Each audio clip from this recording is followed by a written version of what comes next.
Bismillahirrahmanirrahim. Assalamualaikum warahmatullahi wabarakatuh.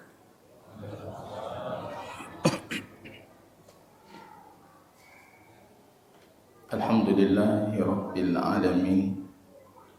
Wal aqibatu lil muttaqin fala udwana illa 'alal zalimin.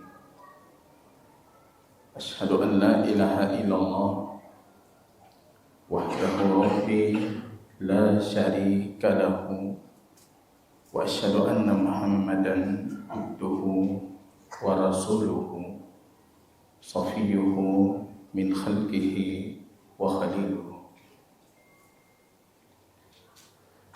Ikhwatal iman, a'azzani Allah wa iyyakum jami'an.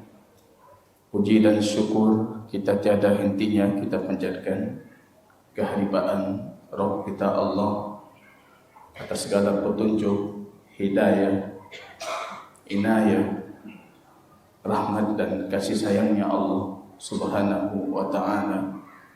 Kita masih berkumpul di rumah Allah menunaikan faridah Allah, salat maghrib berjamaah, sembari duduk menunggu datangnya salat selanjutnya dengan ihtisab, mengharapkan pahala yang besar dari Allah untuk derajat yang ditinggikan, dosa-dosa yang digugurkan, pahala yang dilipat gandakan sebagaimana janji dari sabda baginda Rasul Habib kita sallallahu alaihi wasallam.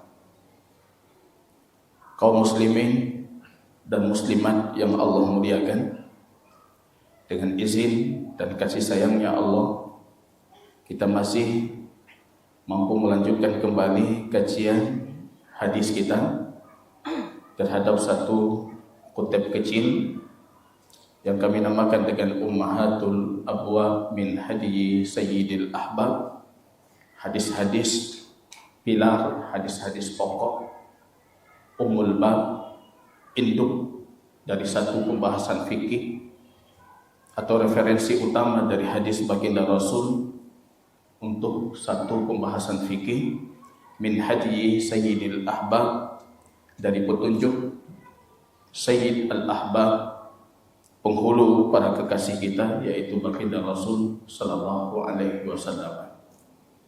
Ikhtiar, usaha ataupun sa'yu yang sedang kita lakukan, yaitu mencoba menjadikan amal saleh dan ibadah yang kita lakukan itu semuanya bernas atau bermansus dan bisa kita pertanggungjawabkan sesuai dengan sabdanya baginda Rasul sallallahu alaihi wasallam.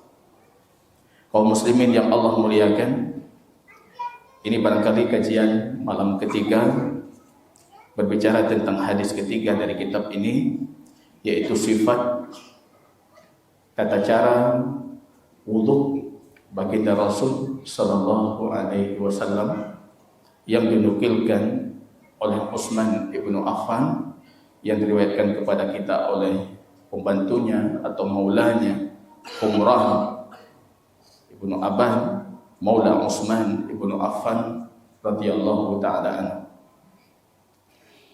Jamaah kaum muslimin, karena pentingnya kita menyimak hadis ini, apalagi di penghujung hadis Al-Imam Utsman ibnu Affan menegaskan, barang siapa yang berwudu dengan wuduku ini, kemudian dia bangun mendirikan salat 2 rakaat, ghufira lahu ma taqaddama min dhanbihi, diampunkan dosanya yang sudah lalu. Jadi dalam sehari berapa kali kita wudu? Banyak sekali dosa-dosa, kesalahan-kesalahan yang kita lakukan kepada roh kita berkurang di saat kita berwudu. Semua fadilah jamaah, semua keutamaan, semua fadilah yang ditetapkan untuk mereka yang berwudu, itu maksudnya adalah mereka yang berwudu dengan kondisi berisbahul wudu, menyempurnakan wudunya sebagaimana panduan baginda Rasul sallallahu alaihi wasallam. Di antaranya wada'ah Allah memberikan cahaya di anggota wudhu kita nanti ketika kita dibangkitkan. Dan dengan cahaya itu baginda Rasul Habib kita bisa mengenali umatnya, mengenali mereka di haudnya, di telagahnya, dan mengenali mereka di hari kiamat.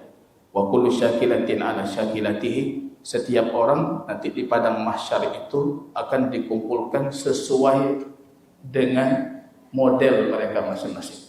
Wa kullu syakilatin ala syakilatihi. Di situ baginda Rasul bisa membedakan umatnya dengan al-wudu. Sebagai wudu, sempurnanya wudu kita itu menjadikan setiap langkah kita dari rumah itu menggugurkan dosa kita, menaikkan derajat kita, dan melipat gandakan pahala kita di timbangannya Allah Subhanahu wa taala. Kaum muslimin, kita lanjutkan cerita panjang dari Utsman ibnu Affan yang menukilkan tata cara wudu. Ketika air dalam bejana itu sudah dihadirkan, beliau menuangkan air itu ke dalam tangannya. Kemudian beliau mencuci dua tangannya sampai kaffain, pergelangan tangan. 3 kali beliau lakukan. Wa yukhallil baina asabi', bainal barajim. Takhlil barajim ini namanya mencuci sela-sela jari jemari. Ini burjuk. Bukan ajaran baginda Rasul kita saja. Menyela-nyela bagian jari itu justru ajaran yang kita warisi dari Nabi terdahulu. Bahkan kita dapati riwayat itu di antara sunnahnya Nabiullah Ibrahim alaihissalam. Ketika untuk kita cuci ini, kita sela-sela tangan kita. Kemudian baru Utsman ibnu Affan memasukkan tangannya ke dalam bejana. Satu tangan disebutkan dalam hadis ini, beliau dengan satu celukan tangan itu, air yang beliau ambil dari bejana itu, sebagiannya beliau hirup dengan hidung, sebagiannya beliau masukkan ke dalam mulut. Yang dimasukkan di dalam mulut itulah madmadah. Itu dalam kondisi bahasa Arab wazannya fa'lala, yang memberikan arti goncang air, harus digerakkan. Nabi kita mengatakan wabalighu fil madmadah wal istinsyaq illa an takuna sha'iman. Hendaknya kalian berkumur-kumur, beristinsyaq itu dalam kondisi berlebihan. Ketiga itu. Sadar orang kalau itu sunnah baginda Rasul. Dari sisi kebersihan itu ablaq lin nadhafah, tentunya jauh lebih bersih. Kalau sekedar kita masukkan air itreun keroi, berarti sunnah madmadah tidak kita dapatkan. Istinsyaq, air yang kita hirup itu baru diistinsar dengan tangan kiri. Karena hadyu Nabi kita semua yang sifatnya membersihkan kotoran tangan kiri, keluarkan dengan tangan kiri. Terhitung 1 kali. Sunnahnya 3 kali. Kita ulang sekali lagi. Kita masukkan lagi. Dalam hadis Humran ini, Utsman memasukkan sekali lagi. Ada air yang beliau masukkan ke mulut, ada yang beliau hirup dengan hidungnya. Berkumur-kumur. Istinsyaq beliau hirup tadi. Dikeluarkan air dari mulut kumur-kumurnya, kemudian diistinsak, dikeluarkan air dari hidungnya. 3 kali seperti itu dilakukan.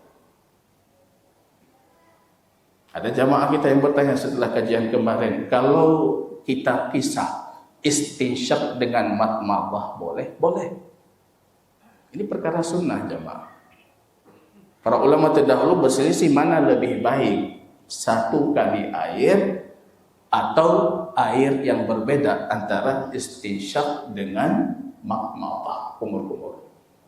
Kalau kita lihat pandangan 3 madhab atau mayoritas para ulama, justru mereka merekomendasikan airnya dipisah. Alasannya apa? Bukan karena banyak hadisnya. Hadis ada, air terpisah. Tapi alasan yang mereka gunakan mayoritas para ulama itu ablagh litahharah, lebih bersih. karena airnya lebih banyak. Ya, volume airnya lebih besar. Tapi kalau Anda bertanya ke saya, yang paling banyak hadis seperti apa, Ustaz? Yang paling banyak hadis Abdullah bin Zaid, hadis Muawiyah, hadis Muawid, hadis Ali, hadis yang kita baca hadis Utsman, semuanya menunjukkan kalau itu dilakukan min kaffin wahidin, dengan satu apa namanya? Celupan. Kalau itu. Rupanya bahasa Indonesia pilih tak merenung. Tiga kita masukin tangan. Sekali kita ceduk, ya ceduk. Dengan sekali cedukan. Cedukan. Dengan sekali ceduk. Hampir mayoritas hadis dengan sekali ceduk. Jadi pandangan para ulama mayoritas dari tiga madhab tentunya, termasuk madhab Syafi'i, airnya dipisah. Tapi semua sepakat. Dua-duanya boleh, dua-duanya mendapatkan sunnah, cuma mereka perdebatkan mana yang lebih afdal. Tanya baik sampai gara-gara yang lebih afdal kata pakai mana itu?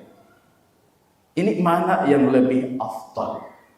Kalau bertanya tentang hadis, dua-duanya ada hadis. Tapi yang paling banyak hadis dari baginda Rasul itu min kaffin wahidin. Dari satu cedukan. Karena salah. Ini jamaah kaum muslimin. 3 kali dilakukan. Pembahasan 3 kali ini wajib akmal, kondisi paling sempurna. Karena kita dapati banyak hadis, kadang-kadang Rasul melakukan 1 kali bisa. Kadang-kadang melakukan 2 kali bisa. Kalau hadis Muawiyah, ada anggota yang 2 kali, ada anggota yang 3 kali juga boleh. Semua itu menunjukkan kebolehan. Ya. Kalau kita bertanya kondisi paling sempurna yaitu 3 kali, kecuali untuk menyapu kepala hanya satu kali petunjuk dari baginda Rasul. Jamaah kaum muslimin yang Allah muliakan, summa ghassala wajhahu 3 marrat. Kemudian Utsman ibnu Affan itu mencuci wajahnya 3 kali. Dalam hadis muttafaqun alaih di sini tidak disebutkan bagaimana detail cara beliau menyuci wajahnya. Dalam hadis yang lain, beberapa jalur hadis ini, rupanya detailnya itu beliau memasukkan kedua tangannya ke dalam bejana. Ini jamaah. Ini bejana dimasukkan kedua tangannya. Diangkat airnya, baginda Rasul memulai mencuci wajah dari atas manbatus syar. Ini tempat tumbuh rambut paling atas ini. Dari sini, ini area wajah sampai bawah daken. Daken ini dagu. Ini dagu ya? Dagu. Sampai bawah dagu ini. Berarti bagian jenggot kita ini yang tidak terlalu lebat, seharusnya itu masuk ke dalam area wajah. Antara pembatas telinga kanan ke pembatas telinga kiri. Ini namanya wajah. Baginda Rasul sallallahu alaihi wasallam dalam detail hadis Utsman itu mengambil air dengan kedua tangannya, kemudian airnya dari atas dimulai. Dari atas diturunkan ke bawah. Dan tradisi Rasul melakukan ad-dalku itu menggosok. Gosok. Tangan kirinya gosok bagian kanan, tangan kanan gosok bagian kiri. Tidak mesti seperti apa cara Anda menggosok, yang harus Anda pastikan seluruh bagian wajah kita itu sudah terbasuh dengan air. Ini rahasia wudhu Nabi itu digosok, jemaah. Rahasia mandi Nabi digosok. Kok bisa Nabi itu wudhunya dengan 1 mud? Mud itu segini. Mungkin 300 ml. Mandi Nabi dengan 1. Pada yang Nabi kemana? Apa pula? 1 sak. Nabi biasanya mandi 1 sak. 1 sak itu 4 kali ini. Atau 1,2 liter. Ini banyak yang bertanya, ini kok bisa kita mandi? Dari banyak hadis mandinya Nabi, nanti akan kita pelajari tata cara mandi. Yang saya dapati, Nabi pernah mandi 1,5 sak itu ketika mandi bersama istrinya Aisyah. Leboh sak dibagi 2. Dalam hadis itu Aisyah selalu mengganggu Nabi. Ya Nabi, giliranku. Bata ehide Aisyah mana pada Nabi. Kalau kita anggaplah sama mereka mandi itu cuma 1,5 sak. Di mana rahasia bersihnya? Dan itu apa? Gosok. Sirami tubuh, gosok dengan sabun. Tinggal bilas, selesai. Tanya habis tabah gula halek baru tabah sabun. Maka dihantip. Begitu juga ketika kita berwudu. Gosok, rahasia yang digosok. Pastikan seluruh air itu seluruh bagian wajah sudah terbasuh dengan air. Tetap utamakan bagian atas karena ini posisi kita wudu, posisi kita sujud. Doanya mulia jemaah. Tuh kita wudu pun kita mulai dengan bagian dahi itu. Ini jamaah kaum muslimin rahimani wa rahimakumullah. Diulangi oleh Nabi tiga kali. Kalau sekiranya Anda sudah memastikan bagian wajah Anda sudah terbasuh air, sudah cukup 1 kali. Kalau Anda sempurnakan 2 kali, dapat sunnah 2 kalinya. Kalau Anda sempurnakan 3 kali, dapat kesempurnaan sunnah. Wa kana yukhallilu baina lihyati, dan beliau menggosok-gosok jenggot. Ini bagi yang ada jenggot, gosok bagian jenggot. Terutama bagian dagu, karena ini termasuk area wajah. Kemudian Utsman ibnu Affan melanjutkan, beliau mencuci wajahnya 3 kali. Wa yadaihi ilal mirfaqaini 3 marrat. Kemudian mencuci kedua tangannya sampai siku. Dari mana kita mulai jamaah? Dari siku ke ujung jari atau ujung jari ke siku? Ini betalah nih. Karena ayatnya jelas. Faksilu wujuhakum wa aydiyakum ilal marafiq, sampai ke siku. Kalau tadi kita sudah menggosok-gosok tangan kita sampai pergelangan dan menggosok barajim, ini sela-sela jari, berarti ketika cuci tangan sampai siku nggak perlu digosok lagi. Cukup dialirkan, dibasuhkan air sampai siku sekali. Mulai dengan kanan. Kalau mulai dari kiri, dapat wajibnya tapi tidak dapat sunnah. Mulai dari kanan. Wa kana yudalliku mirfaqai, dan tradisi baginda Rasul itu menggosok mirfaknya. Pastikan betul-betul. Karena kalau ilal marafiq berarti sikunya masuk ke dalam anggota wudu. Kadang-kadang kita yang pakai jubah apa? Tak pakai 2025, tablo 2020, katarat jubah apa je? Sempit ujung tangannya apa? Tak paksa baca. Ini khawatir ini bagian ujung ini enggak dapat. Tidak sah wudu. Wailun kata Nabi, celaka ya, dengan 1 lembah di dalam api neraka jahanam yang Allah persiapkan untuk mereka yang tidak menyempurnakan anggota wudunya. Jadi ini digosok. Dipastikan ini seluruh bagian tangan sudah terbasuh dengan air. 3 kali. kali. Para ulama menjelaskan boleh Anda tangan kanan sekali, tangan kiri sekali, tangan kanan 2 kali, tangan kiri 2, tangan kanan 3, kiri 3. Atau sesuai zahir lafadznya thalathan. Berarti kanan 3 kali, kiri 3 kali. Dua-duanya mendapatkan sunnah. Ini jamaah kaum muslimin rahimani wa rahimakumullah. Summa masaha bi ra'sihi.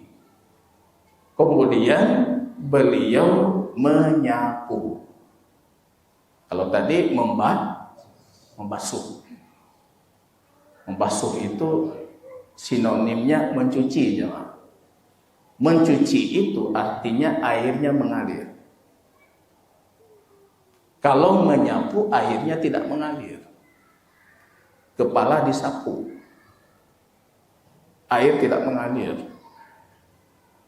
Kecuali cuma nanti kita lihat satu praktek Muawiyah yang beliau nukilkan, aku melihat Nabi wudhu seperti itu. Rupanya airnya diambil diletakkan di tengah dulu. Ada hadisnya sahih. Kecuali beruah di tengah ini, baru bertapu dari ikut. Ada hadis itu dan sahih. Airnya hampir dalam hadis itu hampir mengalir dari kepalanya. Itu cuma satu hadis tentang menyapu kepala yang disebutkan air hampir mengalir, tapi belum mengalir, hampir mengalir. Karab tijahi, kalau bahasa Aceh rab tijahi. Kada yaktur itu tijah, apa? Netes. Itu cuma satu hadis. Yang kebanyakan cuma sebatas menyapu. Kalau anggota wudhu lain itu basuh. Ini jangan main-main. Karena banyak jamaah kita yang pergi umrah membawa semprot itu. Apa ini? Mereknya terserah, yang penting semprot itu. Ya, diambil semprot wajah. Kalau sekiranya airnya tidak sampai mengalir, maka kewajiban membasuh belum didapatkan. Nanya mau apa ibu perlu dapat jawab. Padahal tinggal kecoi dalam wujud kata saya. Ya? Lepak kita main tengku yang tiap ngetomprol juga. Bukan. Itu basuh. Al-ghasl. Al-ghasl airnya turun. Ya. Ini petunjuk dari baginda Nabi. Kalau kita lihat hadis umrah yang detail tidak disebutkan di sini, muttafaqun alaih. Beliau memasukkan kedua tangannya ke dalam bejana. Tapi tidak mengambil air, cuma memasukkan. Adkhala yadayhi fil ina. Ketika diangkat tangannya dalam kondisi basah. Tapi enggak berair, cuma basah. Beliau meletakkan tangannya fi muqaddimah ra'sihi. Beliau mulai dari posisi tangan seperti ini. Fa'aqbala bihima wa adbara. Dari depan beliau lanjutkan ke qafa, tengkok belakang. Tempat tumbuh rambut belakang, baru beliau balik ke depan. Ini yang paling banyak hadis dari baginda Rasul. Dari ke ulikun, maju lagi sekali lagi ke depan. Hadis Humran yang kita kaji. Kalau hadis Muawiyah caranya seperti itu juga. Cuma bedanya di hadis Muawiyah, riwayat Abu Daud disahihkan oleh Syekh Albani, itu airnya setelah diambil geruah wa tengah hulai. Kemudian baru baginda Rasul memajukan tangannya ke belakang sampai ke tengkok belakang, dibalik lagi ke depan. Dua hadis ini menunjukkan satu cara yang sama. Kita punya praktek satu lagi, praktek hadis Muawiyah bintu Afra. Ini praktek yang dinasehati oleh baginda Rasul ketika Rasul berkunjung ke rumah Ibnatu Afra. Ini tradisi Rasul, saya katakan jamaah, mengajarkan sifat wudhu yang sunnah Nabi. Kan 3 ke pernah lagi. Gejak bak rumahnya ke pernah, gejak bak rumah je. Pergi ke sana, ajarkan. Kalau saya menerapkan ini, ketika saya berkunjung misalnya satu sekolah, satu pesantren, Ustaz Nabi ceramahnya, lu pernah cara tu semayang tajid. Saya pulang, mereka udah tahu cara wudu ini. Pergi ke madrasah, ada madrasah, saya ajarkan cara wudu ini. Jak madrasah lain, pernah cara wudu. Setidaknya ada satu hal yang kita tinggalkan. Kalau hadis Ibnatu Afra, ini cocok diamalkan, hadisnya sahih. Riwayat Abu Dawud, At-Tirmidzi dan juga dalam Musnad Imam Ahmad. Bagi mereka yang punya rambut panjang. Rasul ketika memasukkan kedua tangannya ke dalam bejana, beliau memulai menyapu kepalanya min qanati sya'ar, dari tempat pusaran rambut, dari tengah. Jadi tangannya diturunkan sesuai dengan kondisi turunnya rambut. Nah, kalau posisi rambut saya mungkin dari depan, dari tengah ke depan. Kemudian mengangkat lagi tangannya dari tengah ke belakang. Dan itu yang diwasiati oleh baginda Rasul untuk rambutnya kaum wanita yang rambut panjang ataupun laki-laki yang berambut panjang. Ini solusi bagi kita, Ustaz. Tanglih tahu wudu, hanali ganteng telagi bunuh. Kalau tadi barangkali rambut kita punya satu model, ya, arah turunnya ke arah satu arah. Selesai wudu, kalau praktek tadi dari ku tabalik uliku, dari liku tabalik uku, barangkali kita tidak suka, tidak berkeinginan seperti itu. Ada solusi kedua, yaitu ikuti arah turun rambut. Dan hadisnya juga sahih dari baginda Rasul. Ini sifatnya tanawwu fil ibadah. Enggak perlu diperdebatkan karena bukan status hadis yang berkontradiksi. Bukan hadis yang bertentangan. Jadi enggak perlu kita, Ustaz mana paling kuat, mana paling rajih, mana paling ini. Ini namanya tanawwu. Dua-duanya ada petunjuk dari baginda Rasul, dinukilkan oleh sahabat baginda Rasul dan hadisnya sahih, dan kita bisa mengamalkan salah satu dari beberapa petunjuk baginda Rasul tentang menyapu kepala. Kebanyakan hadis dari Humran, hadis Muawiyah, hadis Abdullah ibnu Zaid, bekasan beliau menyapu kepalanya, beliau menyapu kedua daun telinga. Ini yang paling banyak hadis dari baginda Rasul, caranya seperti ini. Beliau mulai menyapu kepala, masukkan air ke bejana, menyapu kepala, ke belakang, balik lagi ke depan, masih dengan tangan yang sama, bukan dengan air yang baru, ya.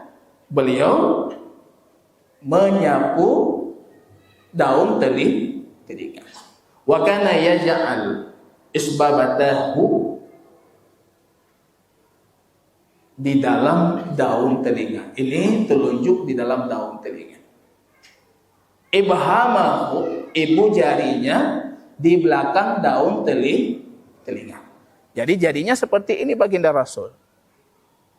Dari bawah beliau naikkan ke atas, sampai ke atas beliau turunkan ke bawah. Nah, digosok-gosok oleh baginda Nabi. Kedua daun telinga. Yang menarik pernyataan Al-Imam Asy-Syafi'i.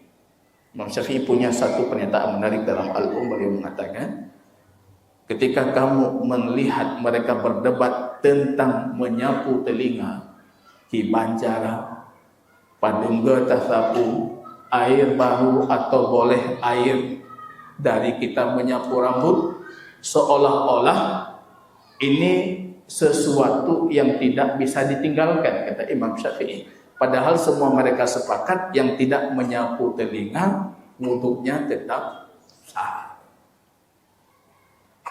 Takalan urung mendawa tentang cara menyapu telinga, tang-tang tiknya nyakan kafe tikkan yang beda baca langsung kafe. Tapi padahal kata Imam Asy-Syafi'i, semua para ulama sepakat, orang yang meninggalkan ketika wudu tidak menyapu telinganya, wudunya tetap terhitung sah. Karena kewajiban wudhu itu terdapat di dalam Al-Maidah ayat 6.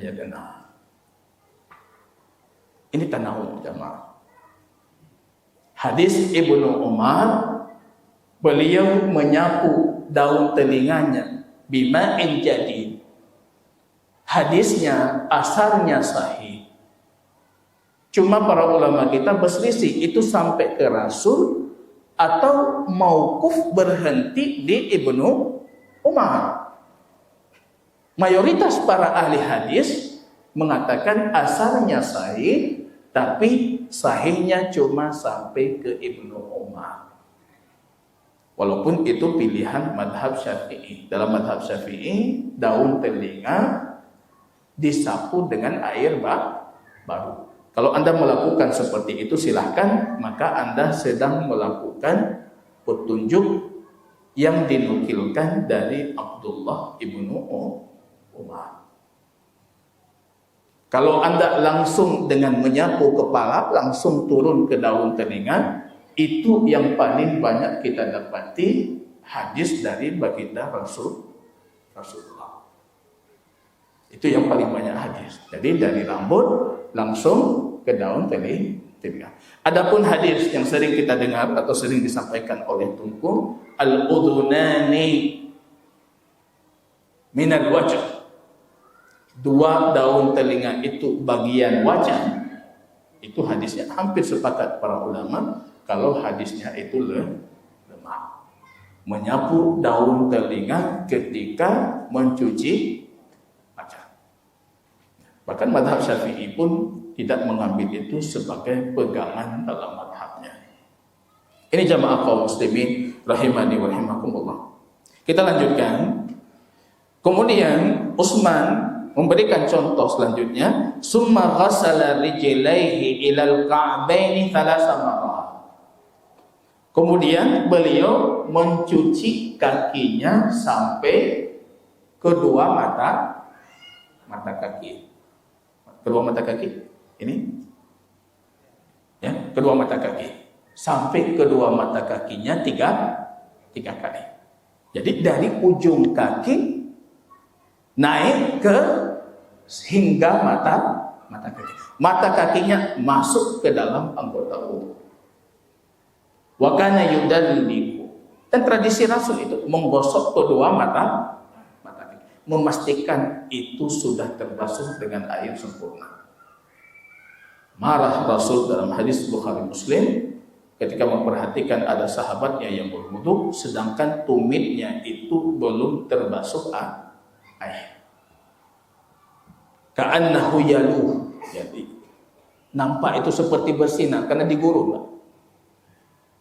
Kakinya berdebu, dia berwudu di depan mata baginda Rasul sedangkan tumitnya masih seperti bersinar, artinya airnya belum menyentuh. Rasul mengeraskan suaranya 3 kali. Wailun lil aqabi minan nar. Celaka tumit-tumit dari api neraka. Wailun 3 kali. Wailun lil aqabi minan nar. Saya nasihati kita ini jamaah, hadis wailun lil aqab itu selalu kita hadirkan ketika kita berwudu. Wailun lil aqabi minan nar. Celaka. Itu bukan cuma tumit, karena kasusnya tumit. Kalau Anda meninggalkan tangan, meninggalkan wajah, atau meninggalkan anggota yang wajib yang lainnya, masuk ke dalam ancaman hadis. Cuci kaki kanan 3 kali, baru ganti kaki kiri 3 kali. Begitu praktek wudhu yang dicontohkan oleh Utsman ibn Affan. Kemudian Utsman berkata, summa qala ra'aitun nabiyya sallallahu alaihi wasallam yatawaddau nahwa wudu'i hadza. Aku melihat baginda Rasul wudu seperti wuduku ini. Di sini ada menariknya, beliau menggunakan kosakata nahwa, bukan mislu. Kalau mislu misal, seperti. Tapi kalau mislu itu miripnya 100%. Dan tidak mungkin kita bisa berwudu seperti Nabi 100%. Sama persis nggak mungkin. Nahwa sudah cukup. Nahwa itu mirip tapi nggak sama persis. Beliau mengatakan, aku melihat baginda Nabi Shallallahu Alaihi Wasallam berwudu. Kalau bahasa kita terjemahkan secara bebas, mirip dengan wudu ini. Nanti nggak sama persis, tapi secara umumnya sama. Kemudian baginda Rasul mengatakan, selesai beliau berwudu, man tawadda'a nahwa wudu'i hadza summa shalla rak'ataini la yuhaddisu fihi ma nafsahu ghufira lahu ma taqaddama min dhanbihi. Baginda Rasul kita mengatakan, siapa yang berwudu, kembali kita tegaskan, mirip dengan wuduku ini, kemudian dia sholat 2 rakaat. Ini sholat sunnah apa namanya? Sholat sunnah wudu. Minimal 2 rakaat. Sunnahnya siapa? Bilal ibnu Rabah. Kalau hadis muttafaqun alaih, baginda Rasul mengatakan kepada Bilal, ya Bilal, man amalu arja ma amiltahu fil Islam. Apa ibadah selama kamu muslim dan ibadah itu yang luar biasa agung yang pernah kamu lakukan? Fa inni sami'tu, kata Rasul, duffa na'laika baina yadayhi fil jannah. Karena aku mendengar suara terompahmu itu di sisiku. Suara terompah Bilal di dalam surga. Bilal berpikir sejenak, apa yang aku lakukan, dan itu suatu yang agung selama aku jadi muslim itu. Bilal mengatakan, ya Rasulullah, ma tatahhartu tahuran illa shallaitu ma kataballahu li an usalliya. Tidak pernah aku bersuci kecuali aku melakukan salat yang Allah tetapkan untukku. Dalam satu riwayat beliau mengatakan, melainkan aku salat 2 rakaat. Untuk salat 2 rakaat. Ada yang berdalil berarti boleh kita melakukan bid'ah. Buktinya Bilal nggak tanya dulu, tapi gepobot juga. Ini namanya zaman tasyri'. Dapat persetujuan Nabi baru jadi syariah. Kita bukan lagi zaman tasyri'. Kita pegat bakso tanya. Ada 4 ayat ini. Bilal itu di zaman tasyri', ketika beliau salat dapat pengukuhan dari Nabi. Nabi menyetujui hadis takriri. Bahkan menggalakkan para sahabatnya untuk meniru jejak yang dilakukan oleh Bilal. Ini namanya salat sunnah datul asbab. Ada sebab. Salat sunnah yang dilakukan bukan karena tujuannya sendiri. Makanya mohon maaf, ketika kita melakukan wudu misalnya, kita masuk masjid, seharusnya ada salat sunnah selepas wudu dan ada salat sunnah tahiyatul masjid. Karena dua-duanya itu adalah salat sunnah yang dilakukan bukan karena salatnya, tapi karena dilakukan ada sebab lainnya, masuk masjid dan wudu, maka 2 rakaat mencukupi untuk 2 salat itu. Kalau kita masuk di waktu duha, 2 rakaat itu cukup ada niatkan duha, salat sunnah selepas wudu dapat, salat sunnah tahiyatul masjid dapat, salat duhanya juga dapat. Itu boleh tasyrik dalam bentuk ibadah selama ibadah itu dilakukan bukan untuk tujuan saatnya. Kalau 2 rakaat rawatib dengan 2 rakaat salat subuh nggak bisa, karena dua-duanya dilakukan tujuan saatnya. Ini yang bukan tujuan saat. Sunnah wudu, sunnah tahiyatul masjid. Berarti tujuan salatnya bukan salat itu sendiri, tapi wudu dan tahiyatul masjidnya. Itu boleh digabungkan. Wallahu ta'ala a'lam bishawab.